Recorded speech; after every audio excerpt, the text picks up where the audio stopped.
Jemaat yang dikasihi Tuhan Yesus Kristus, selamat hari Minggu buat kita semua. Sebelum kita memulai ibadah ini, mari kita persiapkan hati dan pikiran kita. Kita berdoa dalam hati masing-masing. Kita berdoa.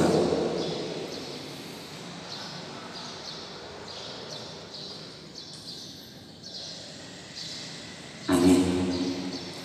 Kita bernyanyi dari buku nyanyian HKBP nomor 116 ayat 1 dan ayat 3.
Di dalam nama Allah Bapa dan nama anaknya Tuhan Yesus Kristus dan nama Roh Kudus yang menciptakan langit dan bumi.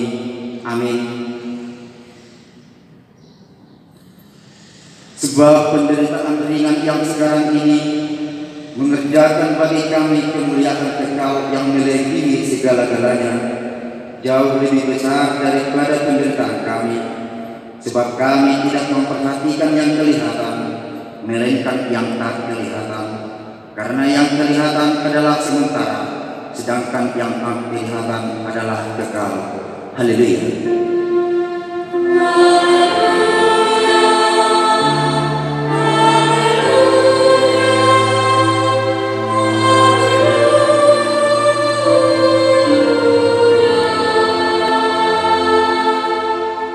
Marilah kita berdoa. Ya Tuhan Allah, kasihanilah kami, karena kami tidak dapat berbuat sesuatu apapun kalau Tuhan tidak bersama dengan kami.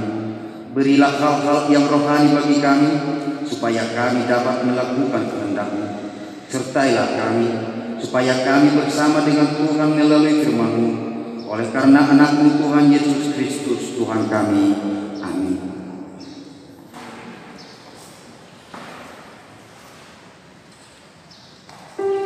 Oh,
Hukum Tuhan untuk minggu ini tertulis dalam kitab Amsal pasal yang ketiga ayat 7 sampai dengan ayat 9. Janganlah engkau menganggap dirimu sendiri bijak, takutlah akan Tuhan dan jauhilah kejahatan. Itulah yang akan menyembuhkan tubuhmu dan menyegarkan tulang-tulangmu. Muliakanlah Tuhan dengan hartamu dan dengan hasil pertama dari segala penghasilanmu. Demikian hukum Tuhan. Marilah kita memohon kekuatan dari Tuhan untuk melakukan yang sesuai dengan hukum-Nya. Ya Tuhan Allah, kuatkanlah kami melakukan yang sesuai dengan hukum-Mu. Amin.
Marilah kita merendahkan diri untuk mengaku dosa kita.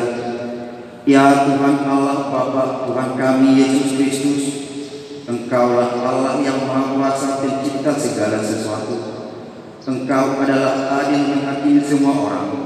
Kami datang di hadapan-Mu mengaku segala dosa kami yang kami lakukan karena melanggar hukum-Mu, baik melalui perkataan kami yang tidak benar maupun karena nafsu keinginan duniawi yang selalu mempengaruhi kami. Kami patut mendapat murka Tuhan akibat dosa kami itu. Tetapi Engkau adalah Tuhan pengasih dan penyayang. Kasihanilah kami, ampunilah segala dosa-dosa dan kesalahan kami di dalam anak-Mu Tuhan Yesus Kristus. Karuniakanlah kami Roh Kudus agar kami setia mengikuti Engkau di dalam kebenaran dan kekudusan dan memperoleh hidup yang kekal. Ya Tuhan, janjikan bagi setiap orang yang percaya kepada anak-Mu Yesus Kristus dan Juru Selamat kami. Amin.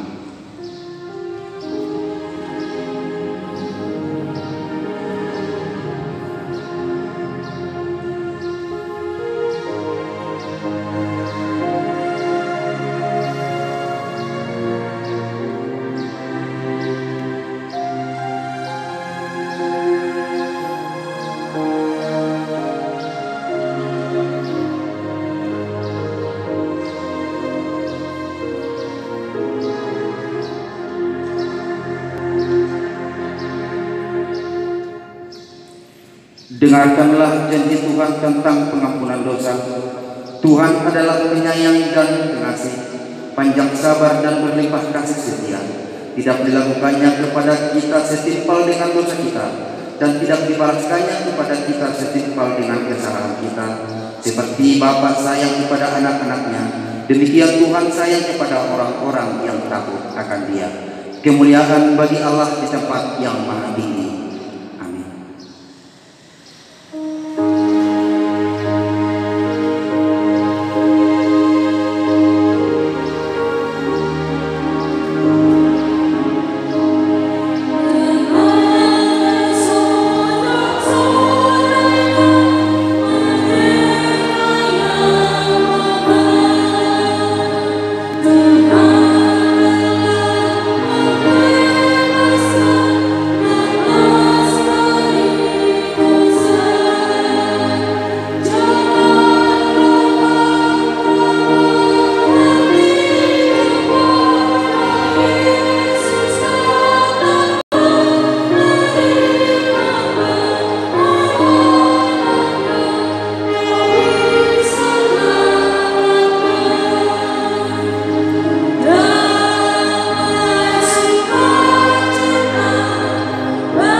ditetapkan untuk minggu ini tertulis dalam Injil Lukas pasal yang kedua ayat 41 sampai dengan ayat 52. Kita baca secara responsorial. Tiap-tiap tahun orang tua Yesus pergi ke Yerusalem pada hari raya Paskah.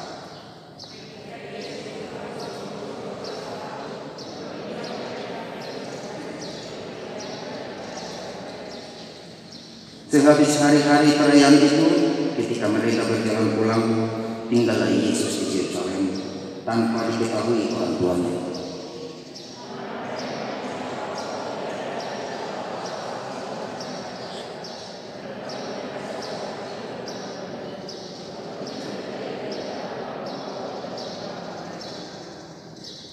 Karena mereka tidak menemukan dia, kembalilah mereka ke Yerusalem sambil terus mencari dia.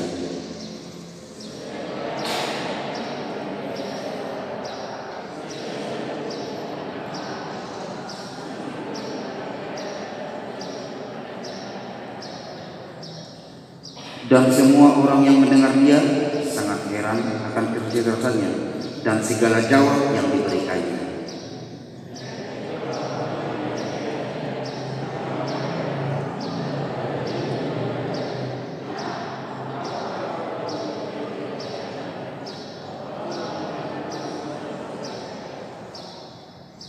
Jawabnya kepada mereka, "Mengapa kamu mencari aku?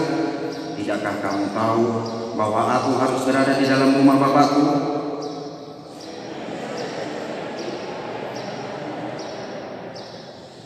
Lalu ia pulang bersama-sama mereka ke Nazaret, dan ia tetap hidup dalam asuhan mereka. Dan ibunya menyimpan semua perkara itu di dalam hatinya. Di ayat 52 kita bersama-sama membacanya. Dan Yesus makin bertambah besar dan bertambah imannya dan besarnya, dan makin dikasihi oleh Allah dan manusia. Demikian firman Tuhan. Berbahagialah orang yang mendengar firman Tuhan serta memeliharanya. Amin.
Marilah kita bersama-sama mengaku iman kepercayaan kita sebagaimana teman-teman seiman di seluruh dunia. Kita bersama-sama mengucapkannya. Aku percaya kepada Allah, Bapa yang Maha Kuasa, Khalik langit dan bumi.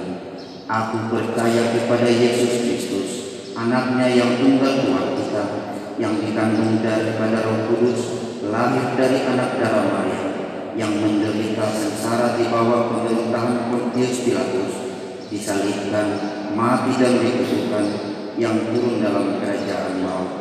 Pada hari yang ketiga bangkit pula dari antara orang mati, naik ke surga, duduk di sebelah kanan Allah, Bapa yang Maha Kuasa.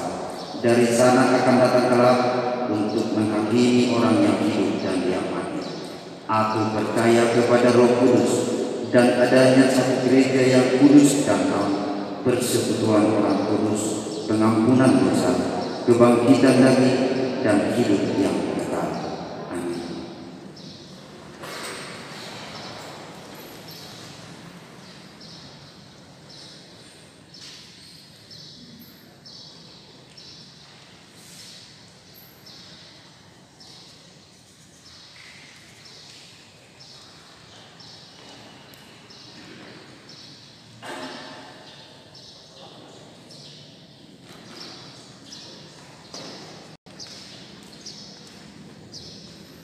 Shalom.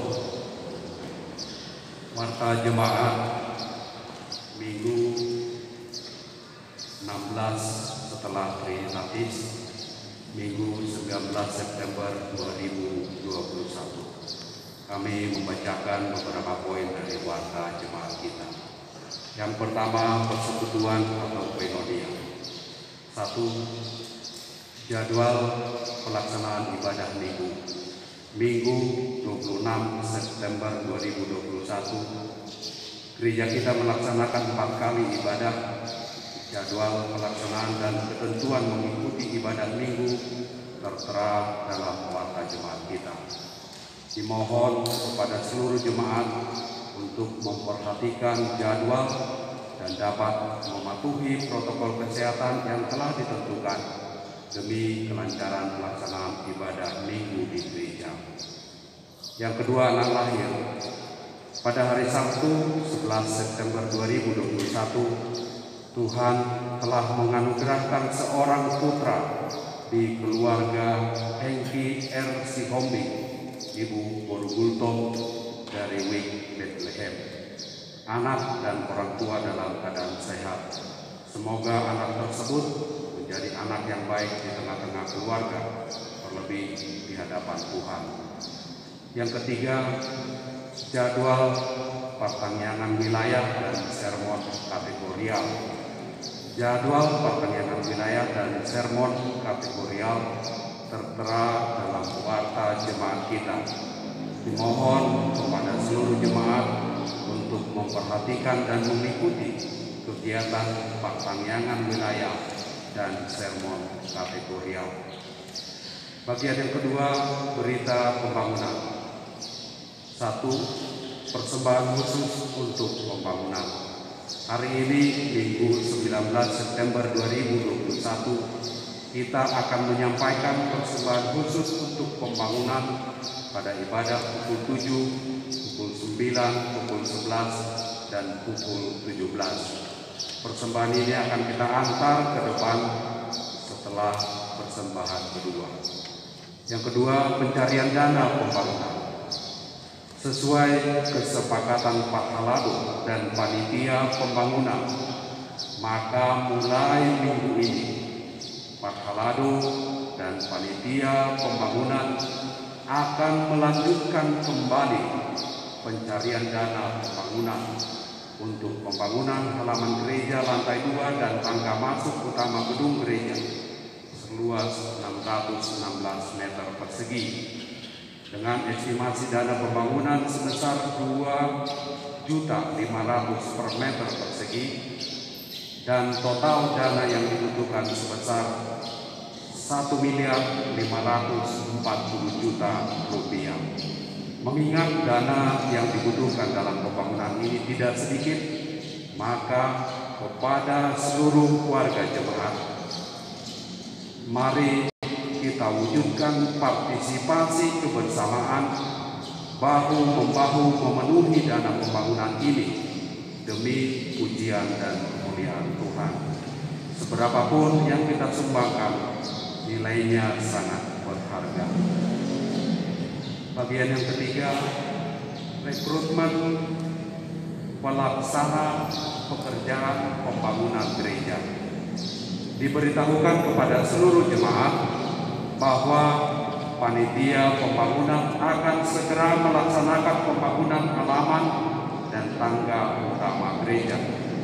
Sehubungan dengan itu, panitia pembangunan membuka rekrutmen bagi jemaat untuk melaksanakan pelaksana pekerjaan.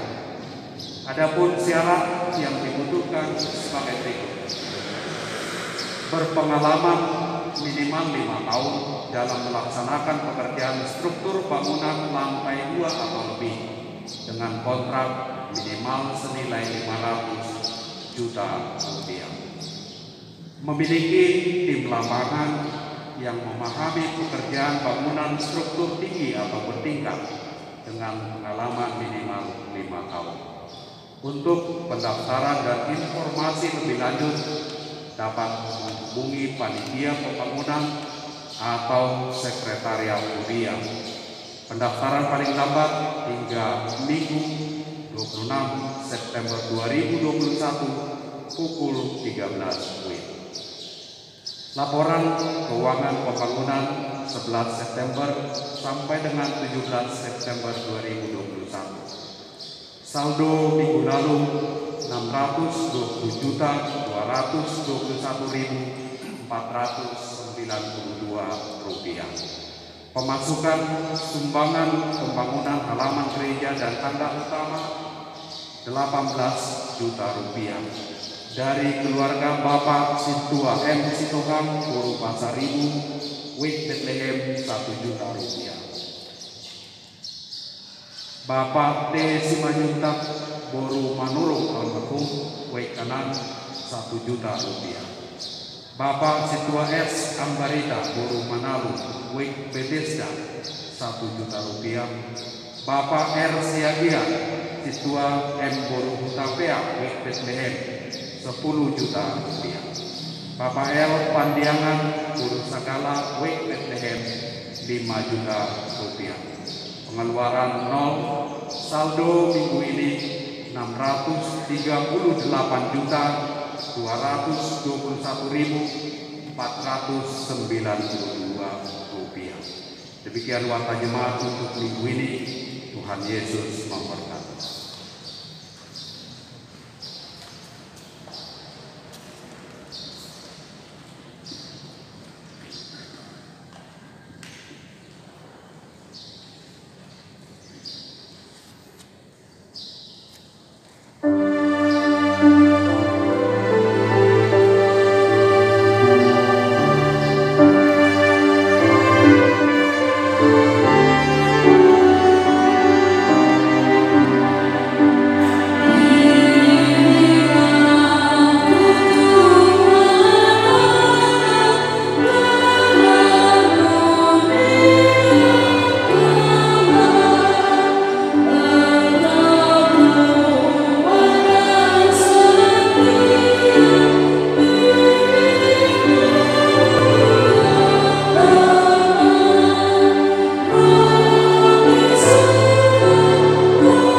kiranya yang memelihara hati dan pikiranmu di dalam Kristus Yesus Tuhan kita.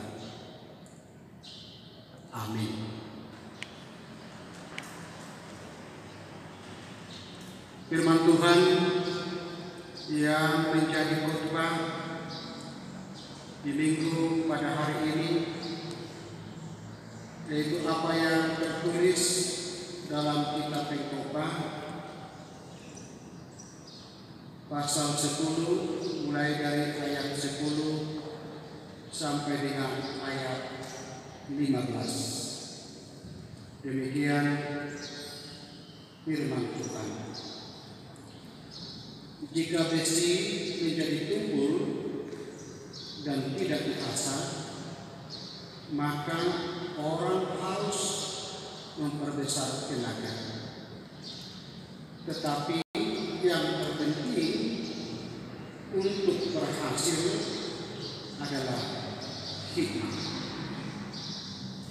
Jika ular mematuk sebelum mantera diletakkan, maka tukang mantera tidak akan berhasil.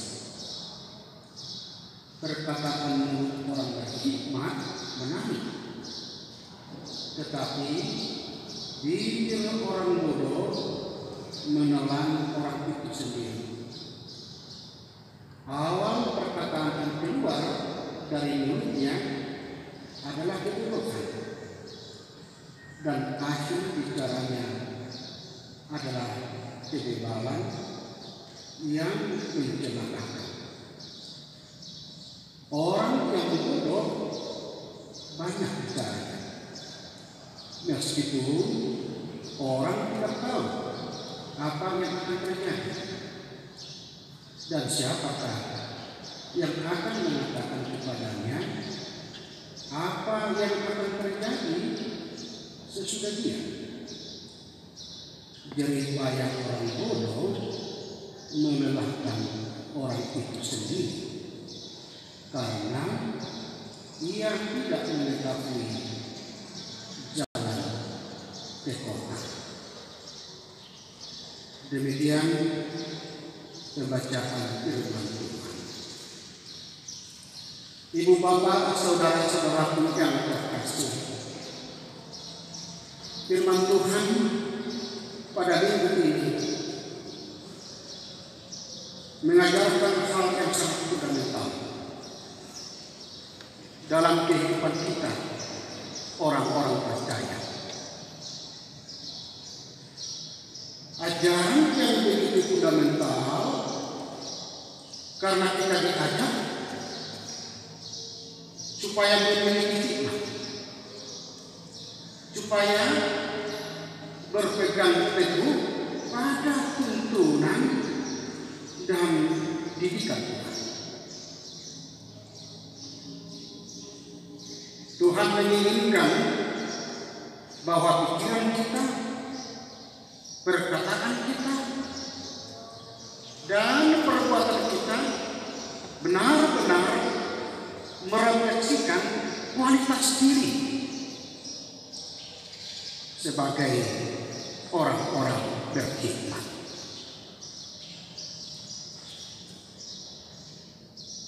Tuhan tidak menginginkan sikap kita ataupun perbuatan kita yang membuat kita ludah, atau membuat kita menjadi batu sandungan bagi diri sendiri, atau menjadi batu sandungan bagi orang lain. Perkataan kebodohan sebagaimana dikatakan pengkhotbah dalam firman ini, dan kebebalan benar-benar merusak diri sendiri dan juga merusak orang-orang yang di sekitarnya. Bahkan dikatakan dia tidak tahu ujung pangkal dan konsekuensinya dari perkataan dan perbuatannya. Makanya pengkhotbah mau mengajak kita dan gereja supaya jangan mendengar, jangan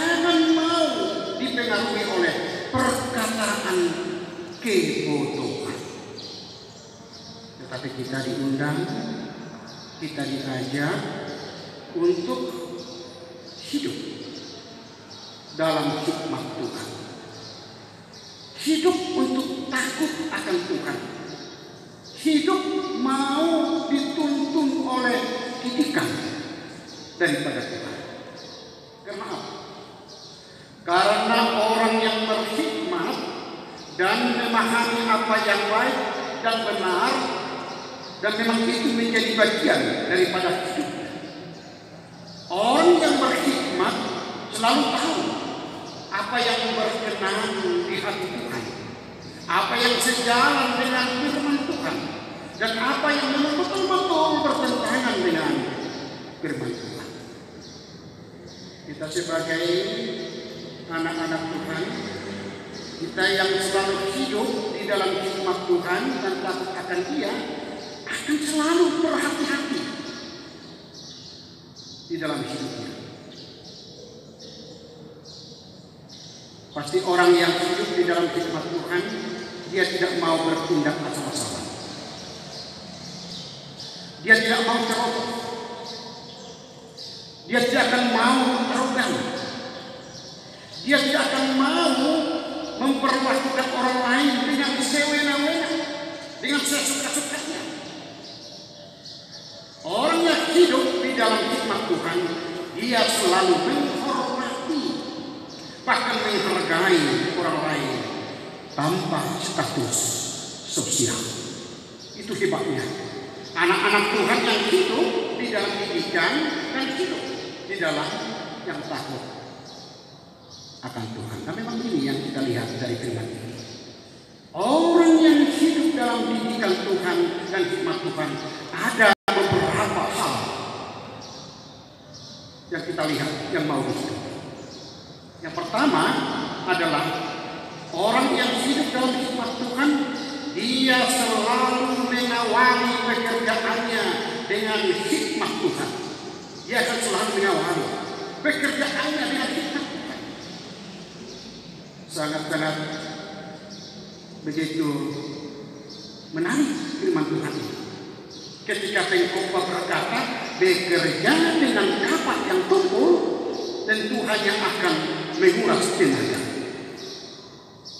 Tetapi orang bijak dalam bekerja akan terlebih dahulu mempersiapkan alat pendukung pekerjaannya, bahkan bisa memudahkannya dalam pekerjaannya. Artinya apa? Anak-anak Tuhan kita yang hidup di dalam didikan Tuhan dan yang selalu hidup dalam hikmat Tuhan, pasti akan selalu bekerja dengan hidup di dalam tuntunan Tuhan. Memang banyak orang mau sukses hidupnya. Banyak orang yang mau berhasil dalam setiap apa yang dia kerjakan. Namun tidak mengimbangi semangat dengan hikmat di dalam hidupnya. Sehingga apa yang terjadi? Terjadi seperti apa yang dikatakan pengkhotbah dalam firman ini. Dia menjadi bekerja dengan kapak yang tumpul. Dia bekerja dengan kapak yang tumpul. Untuk itu kita diingatkan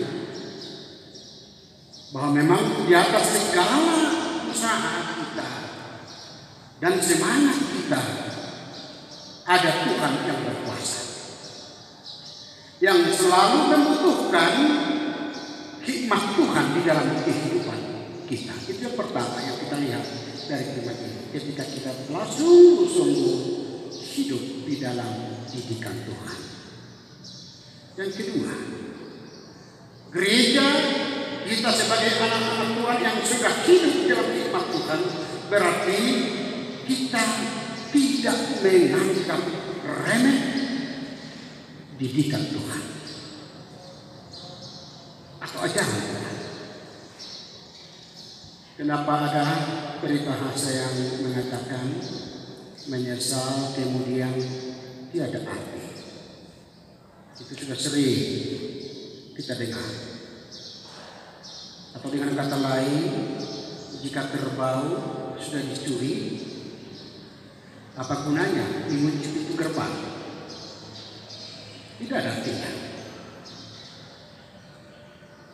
Apa gunanya kata-kata Mantera yang dikatakan dalam firman ini jika yang sudah dikhawatirkan sudah terjadi? Tidak ada artinya. Nah, untuk itu dikatakan jangan kita anggap remeh didikan dan ajaran Tuhan. Tuhan telah memberikan firman-Nya sebagai pedoman hidup kita. Firman Tuhan bukan kata-kata kosong, tetapi firman Tuhan adalah tuntunan dari Tuhan dalam hidup kita agar kita dapat menjalani hidup ini dengan baik. Makanya pemazmur, kalau kita sudah sering mendengar ini dalam Mazmur 119 ayat 105, apa dikatakan? Firman-Mu itu pelita bagi kakiku dan terang bagi jalanku. Hatamilah sungguh-sungguh lipatku, jalan hatimu di dalamku. Berarti orang yang hidup dalam firman Tuhan atau hidup dalam firman Tuhan berarti selalu menghidupi didikan Tuhan dan ajaran Tuhan di dalam hidupnya. Yang ketiga, melalui firman ini kita juga diundang untuk selalu mau mengoreksi diri tentang apa yang sudah kita perbuat. Mau selalu mengoreksi diri. Kenapa orang selalu katakan mulutmu adalah harimau? Kata orang-orang bijak. Sama seperti apa yang dikatakan Pengkhotbah dalam firman ini. Orang bodoh menelan orang itu sendiri, atau orang bodoh akan terjerat oleh kata-katanya sendiri. Artinya apa? Kita diingatkan supaya mau untuk mengoreksi diri sendiri. Mengoreksi diri kita sendiri tentang apa yang sedang kita perbuat, tentang apa yang sudah kita kerjakan, tentang apa yang sudah kita lakukan.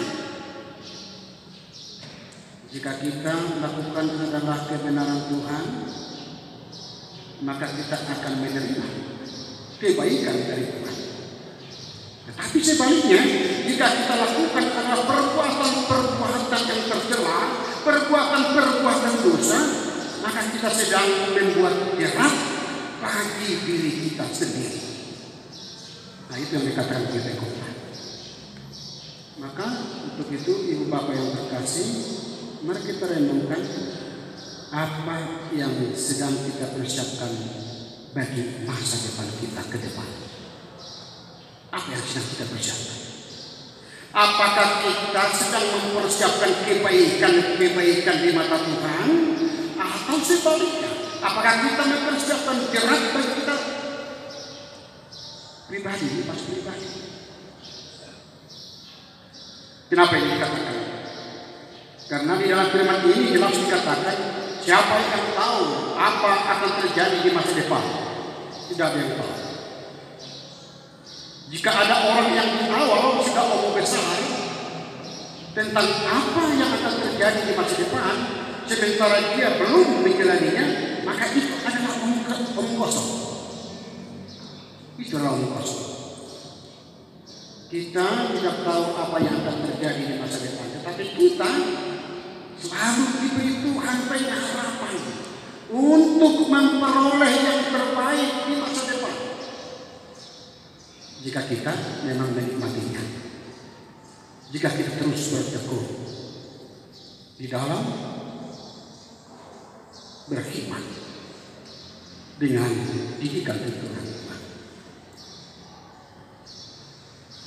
Nah, memang ini yang sangat menarik menurut Pengkhotbah, karena memiliki cita-cita, harapan di masa depan tentu adalah hal yang baik untuk memotivasi hidup kita. Tetapi semua itu akan menjadi omong kosong jikalau tidak disertai dengan kerja keras, ketekunan, dan mau untuk dituntun oleh hikmat daripada Tuhan. Saya pikir ini sangat menarik dalam kehidupan kita. Kalaupun kita memiliki harapan dan cita-cita yang tinggi, dan kita juga telah mungkin bekerja keras untuk mengusahakan agar cita-cita kita tercapai, tetapi jika kita tidak berhikmat, dikatakan oleh pengkhotbah, sama saja dengan orang bodoh yang melakukan usahanya menjadi sia-sia. Mungkin ini yang diumpamakan oleh Yesus ketika Yesus pernah mengatakan ini dalam Matius 7 ayat 26. Apa dia katakan? Tetapi setiap orang yang mendengar perkataan ini dan tidak melakukannya, ia sama dengan orang yang bodoh yang mendirikan rumahnya di atas pasir. Artinya apa? Apapun yang menjadi harapan kita, apapun yang menjadi harapan kita ke depan, itu berarti kita bukan hanya berharap dengan kata-kata. Tidak cukup juga hanya dengan kerja keras, tetapi hendaklah kita menjadi orang yang bijaksana, orang yang memiliki hikmat, orang yang mau dididik oleh didikan Tuhan di dalam kehidupannya setiap hari. Dalam perjuangan hidup kita, bahkan mungkin meraih masa depan, bahkan dalam menyikapi persoalan dan pergumulan yang sedang kita hadapi, terutama di masa-masa pandemi COVID-19 ini, Tuhan mau mengajak kita melalui firman ini. Mari kita miliki hati yang bijaksana. Hati yang bijaksana.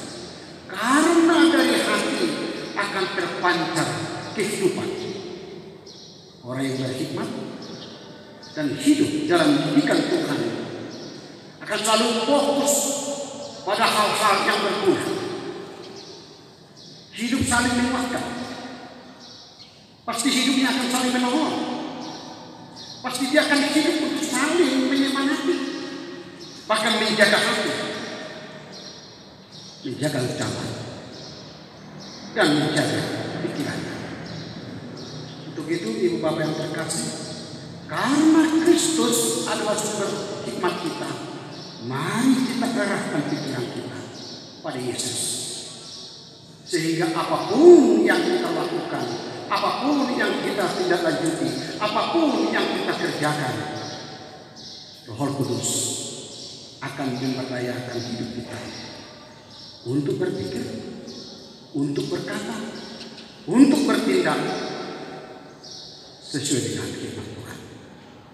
Kiranya Tuhan Yesus memberkati kita semua di setiap langkah kehidupan kita. Amin.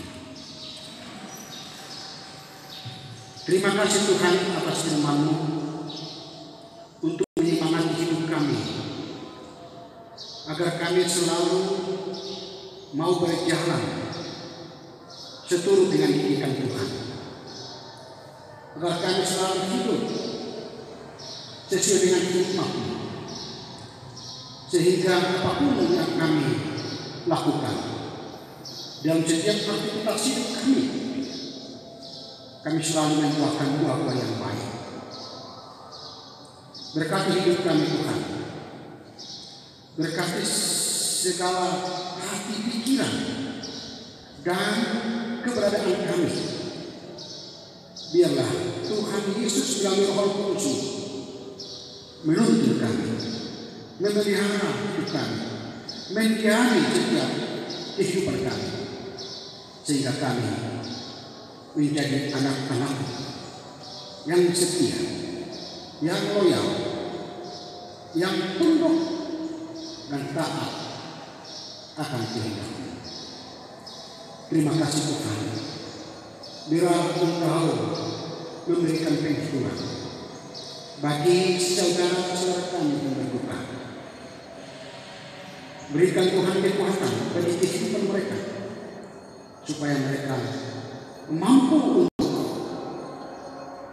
hidup tetap di dalam Kristus sebagai sang penghidup. Terima kasih Tuhan.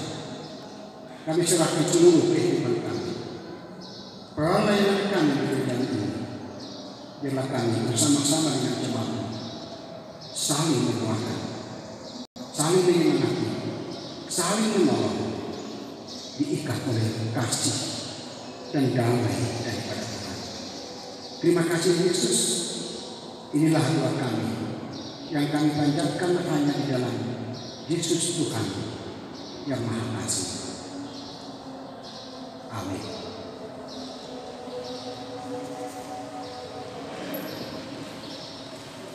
Kita bernyanyi dari nyanyian Rohani HKBP nomor 518 mulai dari ayat 1 dan kita tunjukkan persembahan yang kedua. Oh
untuk menyerahkan persembahan kita kepada Tuhan.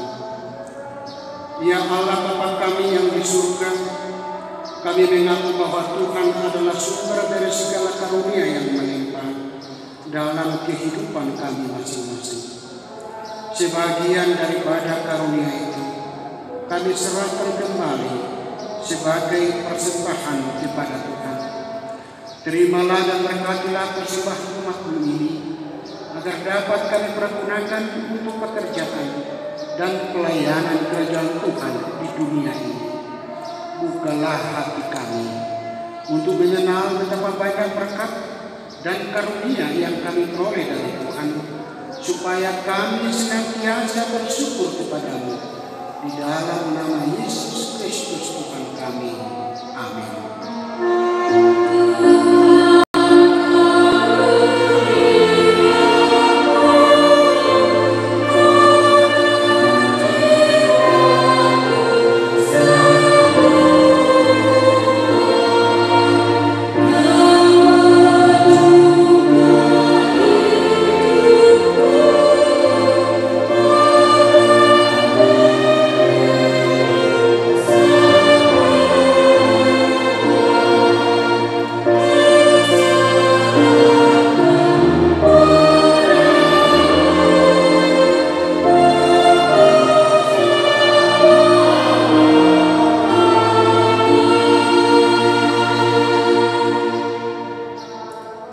Bapa kami yang di surga, dikuduskanlah nama-Mu.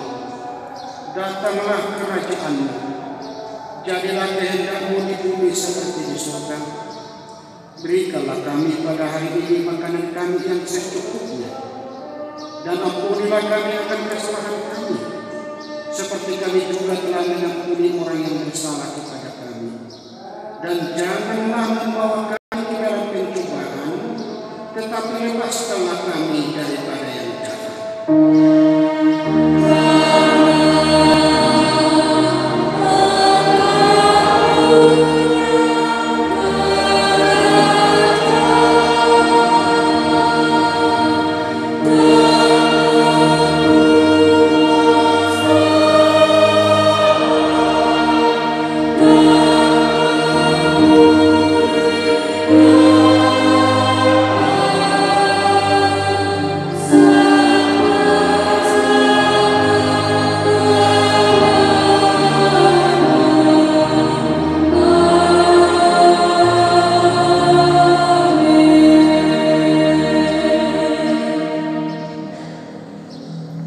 Tuhan memberkati engkau dan melindungi engkau.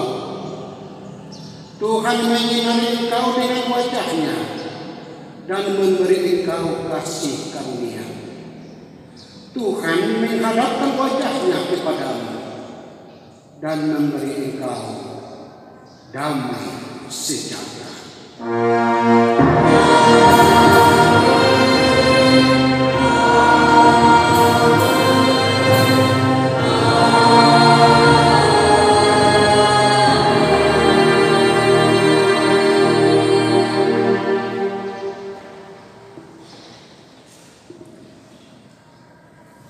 Selamat hari Minggu untuk kita semua. Salam